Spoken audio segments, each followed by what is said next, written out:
There's an old boy lives about 5 miles down the road this way that I talked to several times throughout the year. He's in his late 70s, I'd say by now. Met him 3 or 4 summers or so ago. As it turns out, when I go on my bike rides, get my exercise, I've got this 10-mile route. I go 5 miles out that way. Nice wide spot there by the road with a bridge where I'll stop if I need to, drink some water, pay the water bill, if you know what I'm saying, and eat a banana or so, or maybe a power bar if I'm starting to cramp up or feel like I need a little bit more energy. Well, his property is out there on the other side of that bridge, and it started out with hi and bye, waving hello, and then the following summer I happened to be out there one time when he was actually at the bridge himself, just looking in the river, started small talking a bit. It's progressed from there, and it's to the point now to where I guess over the last 4 or 5 years, we've kind of become something a little more than acquaintances, but not quite friends. But that really doesn't have a whole lot to do with the story, so I'm going to just jump right into it. I broke out my mountain bike yesterday for the first time this year. As you can see, the snow's gone, the ice is gone, and I just missed riding. So I got it out, and I went up there, and when I stopped at the bridge like I usually do, I saw him out in his yard. He was pulling out weeds and whatnot from last year's growth around his flower beds and in his garden, making way for, the soon to be new growth. Everything's going to start budding out. Get a good look behind me back here, because here in about another 6 weeks, you're not going to be able to see into those woods because it's just going to be a wall of green when the leaves come back. So I asked him how he got through the winter, because I hadn't seen him since last fall. And we just got to talking. One thing leads to another, and we end up on his porch. This was my wife was wondering what happened to me by the time I got home. This was so unplanned. But what an amazing story he told me, and I'm here to tell it with you because it's one of those stories that is worth retelling, and it's the type of story that's worth retelling on this channel because it's kind of creepy. So we were sitting out there, and any time I would talk to him for any period of time longer than 5 minutes, he'd always give me a little nugget of history of the area, which I always enjoy hearing, because it's been some things out here, odd things happen, seen some weird things, and it makes me wonder what actually took place around here before I was here and before a lot of these folks were here. Turns out this man is not a generational local, though he knows many of them. He has been here since the 70s. He came out here with a lot of the baby boomers, of which he's one, during that back to the land movement. He explained how it didn't work out for a lot of them, and most of them left. But fortunately, their properties had appreciated in value by the time they figured out it just wasn't worth them. So they never really lost anything other than their time. But they learned some valuable life lessons and maybe learned how to plant a tree or a shrub or grow some vegetables. But when they sold their properties, they had appreciated and valued so much, they really made out. So it was a good investment. But he kept his, and he stayed because he likes it. He likes country living and the slower pace of life. But he explained to me about how when he first bought that property, and he's got about 20 acres, he bought it in the summer. Wasn't really paying a whole lot of attention to detail around him until his first spring out there, which he said he bought the place in 1976. So I guess this would have been the spring of 1977. He's sitting out there on his front porch. It's one of the first days, probably a little bit later in the year than this, probably March, when he could actually just go out and enjoy sitting outside in the warmth. And he sat out there as it got dark. He was out there in the evening, night came on, and after dark, he started hearing what sounded like the strangest sounds coming from the property across the road.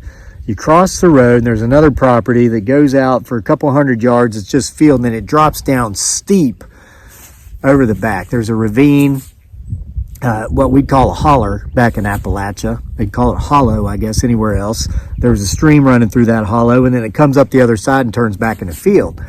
And he was sitting there on his porch, and he'd just hear the most god-awful moans and creaks, and he just couldn't figure out what was going on down there. And he said he felt stupid for thinking this at the time, but he thought maybe the place was haunted, just because he'd never heard such sounds like that before. So he never really talked to anybody about it because he's one of those, keep to himself, mind his own business, let other people mind their own business kind of guys. But when the guy that owned the place, who had been one of these, return to the land types, sold out, he had to break it up into smaller parcels to sell it because the values had just gone up so much. If he wanted to unload it, he needed to sell it off in smaller parts. So he did, and he sold first to a couple of dinks. That stands for dual income, no kids. And they bought 10 acres, the part that was right across the road from him. And they came over and introduced themselves to him shortly after they'd moved in. They had a house built. Now, he saw the house being built, and this is common around here, common in a lot of areas. We had a house built back here behind us. It was there for a year and a half before we ever met who lived in it. Wonderful people. Glad we finally met them. So he saw the house going up. The couple moved in. They had the house built in the summer, moved in the fall, introduced themselves to him in the fall. He never saw him again, never planned to see him again until about late December. And they came over because they had some questions they wanted answered. They came over and they wanted to know what was the story with the people that owned the property, that boarded their property down there. You go down that ravine where he heard these creepy noises just a few years before this when he was new. But I guess their property line ended somewhere down there at that creek, and then the next property started going up the other side. And they wanted to know just what was the story with those people over there. And he told them, he said, well, frankly, to be honest with you, I don't know the story of them or anyone else. I just keep to myself, and it's worked well for me these last several years I've been here. I figure it'll keep on working well for me. But I am curious, now that you brought this up, what's the situation? So they said, bought the place in the summer, built the house, moved in the fall. Everything was great. We got 10 acres, plenty of space. When the leaves are on the trees, you can't even see the other neighbors. So, but when the leaves came off the trees this winter, we realized we'd bought a property that obviously borders a landfill. And he said, what? A landfill? Out here in the middle of nowhere, in the middle of God's country, there's a landfill? And they said, if you got time and you don't mind walking over here, you're welcome to come see it. So he went with them. Now, mind you, this is a long time ago. Crossed the road, went to their property, walked out through the field, and he didn't even have to go down into the woods. He said with all the leaves gone, you could see for several hundred yards down there. And sure enough, on the other side of that creek, there was just old vehicles, and not just a few, like scores, and there's 20 in a score, so it was a lot of vehicles. Washers, dryers, campers, burn barrels, everything you could think of that was made out of metal or large items made out of wood. So it's something that the trash guy's not going to take. Stuff that if you had to dispose of, you would have to pay to have it hauled away, or you would have to take it to a landfill yourself and pay a fee to have it put in there. This kind of stuff in the middle of nowhere. And he said just probably an area of 3 or 4 acres large, which is pretty sizable. I mean, we have 6 acres here. So you figure you cut this place in half and fill it with junk. That's what these people could now see from their upstairs bedroom windows with all the leaves gone as they peered down through the forest. Well, as you can imagine, they weren't very happy about this. If there was a silver lining to their cloud, at least, it was that they had already decided in pretty short order they didn't like the 30-minute drive one way just to get into town to go to their jobs, and then 30 minutes back. They were giving up an hour a day of driving. And this was back in the days before cell phones, so it's not like they could have used their hands-free device and gotten any work done while they were commuting. They were just commuting. They were wasting time. They were wasting money. Then they saw this eyesore, and they didn't want anything to do with it. So they decided they would put their place on the market and go back into town. Well, the problem was, and they did that shortly after that, but the problem was when people would come out to view the property, they loved it at first. They loved the house. It was a new house. But they'd look around. They'd make their way out to the back of that field, and they'd look down through there, and they'd see that landfill on the other side, and they'd say thanks, but no thanks, and they'd leave. So they took the property off the market, as difficult as it was to do, but I guess they had 2 incomes, no kids, so it probably wasn't as difficult as it might have been for a lot of folks. They waited until the peak of summer to put it back on the market. So that way, if anybody were to come look, the leaves on the trees would, of course, hide the view of that landfill. As long as they didn't walk down, nobody walked down there through the woods and got real up close and personal with it, they wouldn't have seen it. And I'm sure they mentioned this to their real estate agent, and I'm sure their real estate agent made sure to divert the eyes of any potential viewers the other direction. So, as luck would have it, the couple was able to sell that property in the middle of summer, and they sold it to a family who purchased it sight unseen. It turns out they were coming from another state. They were a military family. Both the husband and the wife, in their late 30s, were commissioned officers in the United States Army. They worked in intelligence, and they were getting stationed here at one of the local alphabet soup places that they have around here for people to do that kind of stuff. That's all I'll say about that, if you're picking up what I'm laying down. So they came, it was middle of summer, and they came over, they introduced themselves to him, and he would see them coming and going, waving high and by. They had 2 little boys, he said. They were young, grade school age kids. And they mentioned to him when they first met that they were only going to be there for 2 years. It was a 2-year duty station, but they were smart with their money. And the Army, I was in the Army, I know this. Those of you who served will know this as well. They pay what's called BAH, or BHA, Basic Housing Allowance. It's to cover your rent or your mortgage if you buy a house where you're stationed. Well, they were a career couple. They knew this, and so they were smart with money, and what they would do is they would actually buy houses wherever their new duty station was. So they bought this one here. They'd live in it for a couple of years until they got transferred, and then they would use it as a rental property for many years after that until the price at least doubled above what they paid for it, and then they'd sell. So they'd keep these houses anywhere from 7 to 12 years. They had done this a few times throughout their military career. I mean, it's genius, really, what they were doing. The guy was telling me he's one of the smartest young couples he'd ever met. But they ran into the same thing come winter. Their first winter there, they saw it. Now, by this time, the gentleman I was talking to yesterday told me he had gotten curious. He wanted to know what in the heck was going on. Why is there this landfill here in the middle of nowhere? So he got to asking around from the few folks that he had built a rapport with since he'd come here, and he got the story. And the story's not uncommon. And for those of you who live out in the country, you probably know it already. You know the story I'm going to tell you. For those of you who live in the suburbs or even the cities, you might not know this. But when you get out in a rural area like this, where it's just, farms and houses out in the woods for miles and miles and miles, rural area, there's usually that one place, that one property where the folks just, they've been there for generations. You're talking about people who've never had to pay a mortgage because, back in the mid to late 1800s, somebody came through and got the place for $10 an acre. They bought 1,000 acres. Next generation cut it in half to get, et cetera, et cetera. It goes and it goes. And now here we are. You're looking at 4th, 5th generation, been on the land. But at some point, there was that one household who just allowed part of their land to be the local landfill, exactly what it looked like. And now the way it would work is, let's say Farmer Brown down the road got a new tractor, and the old one that he's finally been able to replace won't even start, and he doesn't want it sitting around taking up space, becoming an eyesore.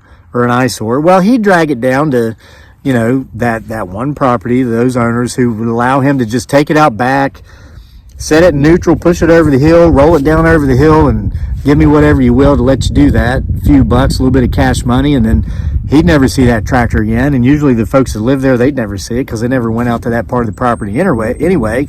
And from there it builds. Now you figure a couple of generations of this going on, the land's free, you're born into it. You don't got to worry about paying your bills, no mortgage, no rent.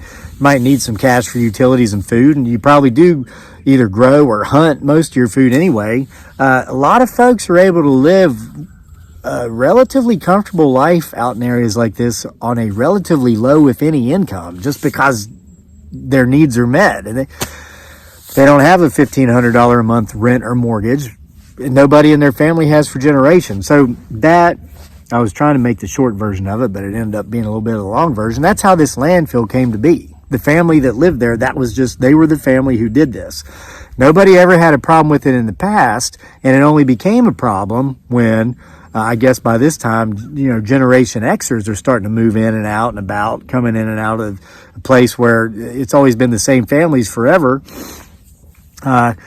So it didn't bother the military family so much because they used that property as a rental property for many years, even after they left. I think he said they went on to Kansas, Fort Riley, after leaving Charlottesville or whatever. So it was a rental. And then he said would have been about 10 years or so ago, they finally sold it, and they knew what was back there over the hill down in the woods. And so they waited until summer. They waited until all the leaves were on the trees, so that if any potential buyers were to come out and look down too far into the woods, if it had been winter, they would have seen that, and they know they wouldn't have made a sale. So they just prevented that from happening by putting it on the market in the summer. Well, gentleman his name was Torrance. I mean, the old guy told me his name was Torrance because he said he remembered, because every time he called him Torrance, and the guy would have been like in his mid-40s, the guy insisted he call him Tory, and he just refused to do it. He called him a Torrance because he said he just came across as a Torrance. And I said, well, how did he come across as a Torrance, if you don't mind me asking? Because I thought that was a little odd. He said, well, all he did was bitch and whine. Bitch, whine, and complain about how mean other people were, how much the world sucked. Turns out the guy's wife had recently left him. He had a couple of kids that were in their late teens, and they stayed with her. And he did something down at the university. It had to do with software, something with computers. He either created software for the university or something, but he was just always... He did not just wave high and by. The older guy told me that, anytime he was out, if the guy saw him out in the yard, he'd come over and he'd just bitch and whine about whatever it was he wanted to bitch and whine about that day. Some aspect of life not being fair, some way in which his ex-wife had done him wrong, or something about how his kids didn't appreciate him. I can only imagine. I've known people like that. You hate to see them coming. I hide from them when I do. It's odd. You gotta let them catch you. You gotta let them catch you hiding from them a few times before they have that aha moment and figure it out. But he hadn't hidden from Torrance enough times for Torrance to have that aha moment. This guy doesn't want to talk to me. I think I'll just stay away kind of moment. So he just kept coming around, bitching and moaning about everything. And sure enough, by about mid to late December, here comes old Torrance, and you can guess what he was going to bitch and complain about this time. The landfill in the woods down over the hill there. And he just demanded to know what was up with this. Well, the older guy told him. I mean, he pretty much explained to him what I explained to you about the history of the area and how there was always that one family out there that was willing to take everybody's junk they couldn't dispose of for just a little bit of cash. And Torrance just goes off about how, by God, this is the 21st century and people don't live like this anymore, and et cetera, and he was going to do something about it. And the guy was saying to him, well, shouldn't you just kind of accept it and maybe just not look that way? That stuff's been piling up for generations. They're probably not going to change. I mean, you're not going to be able to go over there and have a 10-minute conversation with these folks and get them to change multiple generations worth of ways of living. Well, nope. Torrance, he was, worked for the university. He had multiple degrees from that university, and by God, he knew what to do. He was going to call the county because, he understood that, the ways of people are the ways of people, but the law is the law. You don't change heart and minds, Torrance said. You change laws, and laws are in place to prevent this kind of nonsense. So this is a situation in which you see that the laws are enforced.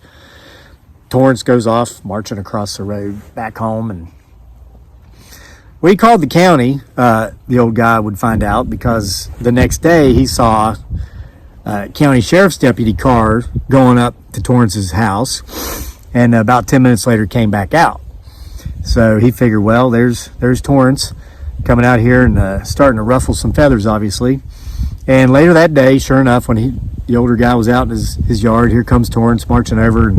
But he looked dejected. Torrance didn't look all mighty and powerful and full of hot air. He looked deflated. The old guy asked him what's going on. He goes, says, I did a bad thing. He says, I kind of jumped into action. I did something that just wasn't right. And the older guy says, well, Torrance, what was it? What'd you do? He goes, I called the county on, those people over there, those wonderful people. I thought they were just a bunch of dirty slobs. So, sheriff's deputy went over to the house, because it turns out the driveway for this house is on the next road over. So then he came around and went up and gave Torrance a scoop. And basically what's going on is there's an old woman who lives in that house.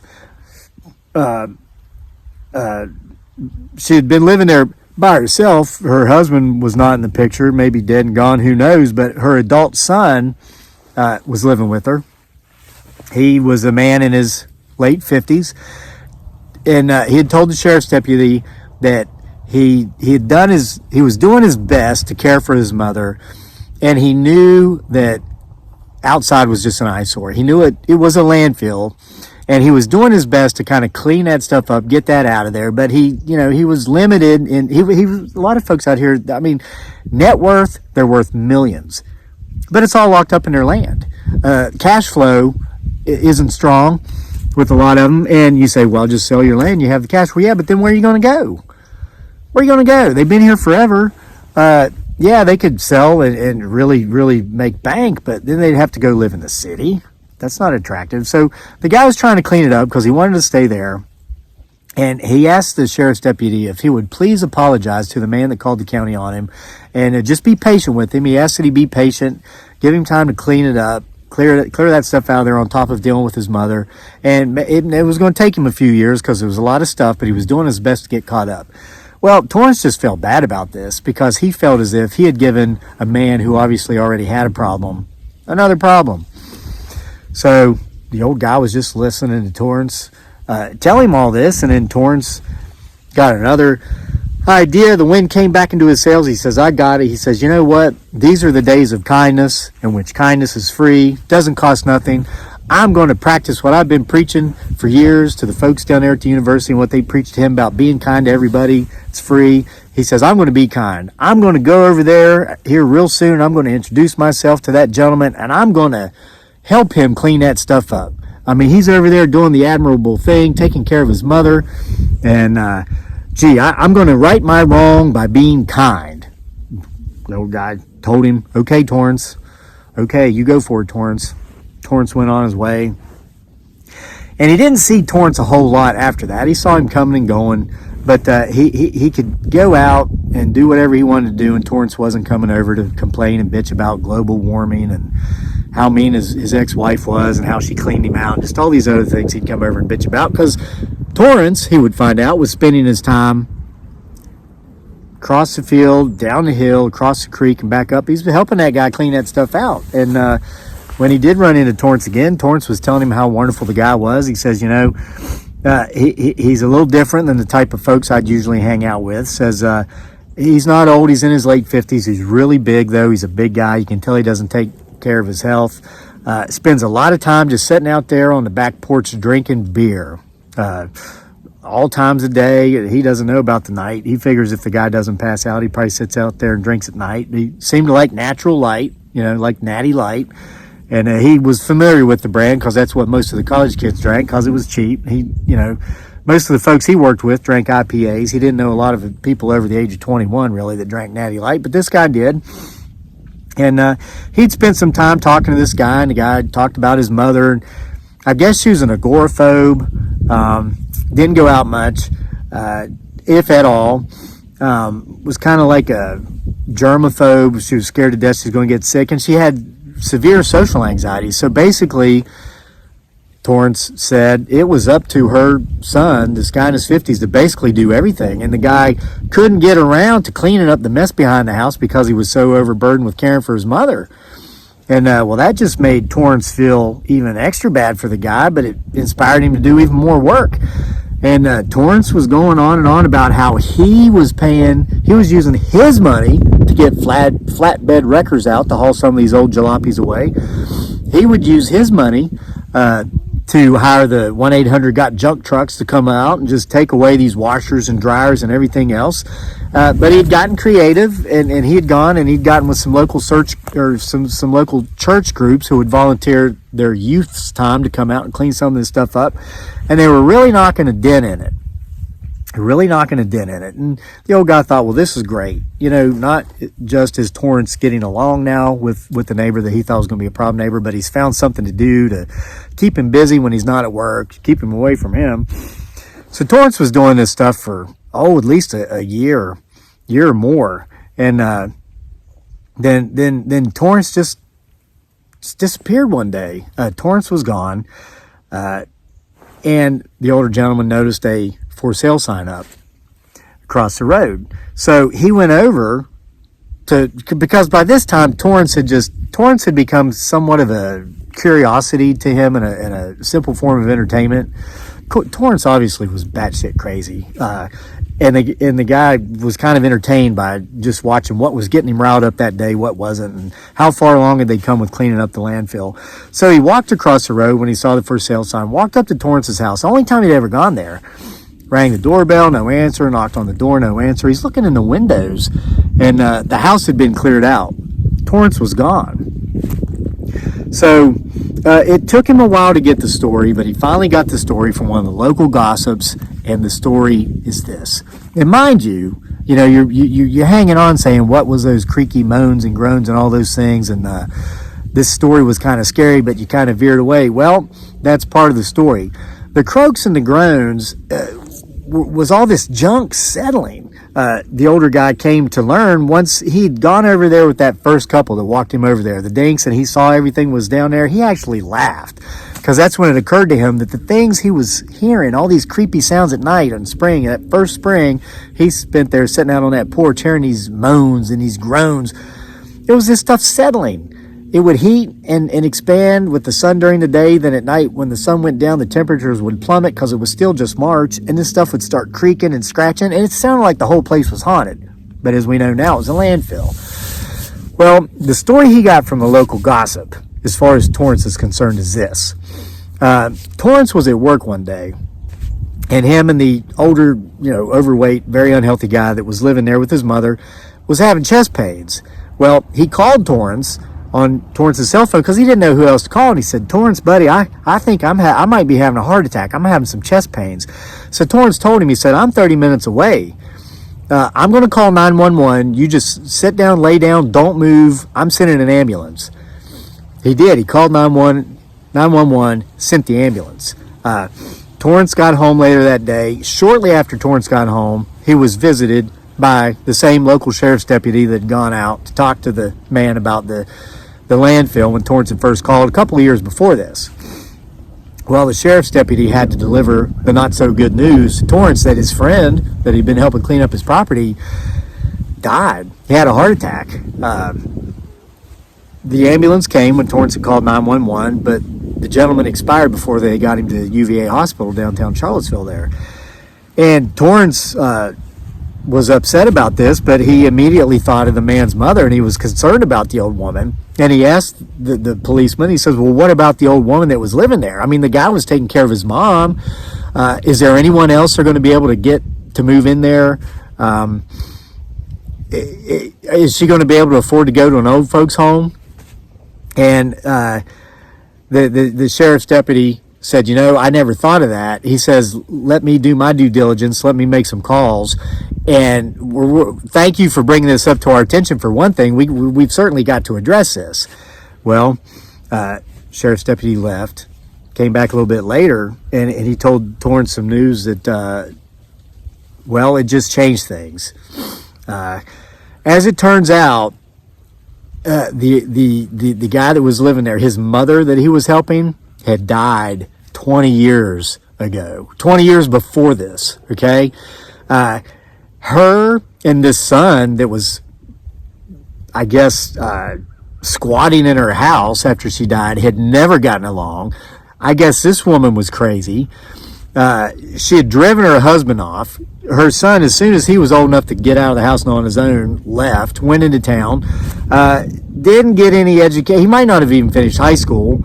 He would work whatever, low wage paying jobs he could get. And basically his life consisted of living in some ratty apartment, going to some crap minimum wage job, and binge drinking when he wasn't on the clock. Mom died 20 years ago. She had been an only child. The son was the only living next of kin. He got the place by default. So he moved back. The place was a complete wreck, but it was paid for. No rent, no mortgage required. They were on well water.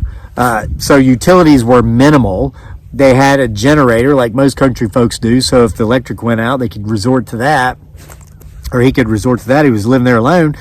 And for the third or fourth generation, he was now the guy that when people had crap that they didn't want to take to the landfill, didn't want to do the work involved with hauling it there, didn't want to pay the fees to have it taken there, they'd bring it to his place, and for a little bit of cash money, he'd let him take it out there and dump it over the hill.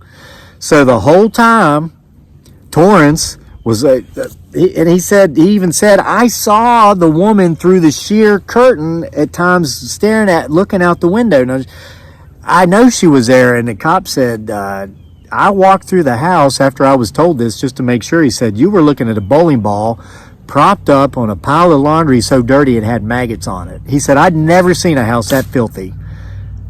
Torrance came to the understanding that basically he'd been played. He was paying and doing the work to remove a bunch of crap, just making more room, more free space for this old boy to sit on his back porch and drink his natty light, and he'd have space for the next pile of crap that would come from somebody else up the road who just got a new washer and dryer, maybe in a house they used as a rental, and one of many houses they inherited from somebody in their family that lived there before that didn't have any children or whatever, so they're using this as a rental house, buying the cheapest, lowest quality washers and dryers they could put in there for their renters, and every 2 or 3 years when they need to replace them, they'd take them out here, give this old boy $20 to throw it over the hill. Torrance would just go down there the next day and pick it up and throw it in the 1-800-GOT-JUNK truck and pay to have it hauled away. So I guess the old guy said he understood why Torrance didn't come by and tell him goodbye before he moved, and said the place was still sitting on the market because, of course, Torrance put it up for sale in the winter and still sitting there on the market for sale today, and I think they're going to have a hard time selling it. At least for a few more weeks, maybe a couple of months, until the buds and the leaves come back and hide what's sitting down there back over that ravine. Hope you liked that story. If you did, come back for more next time. See you then.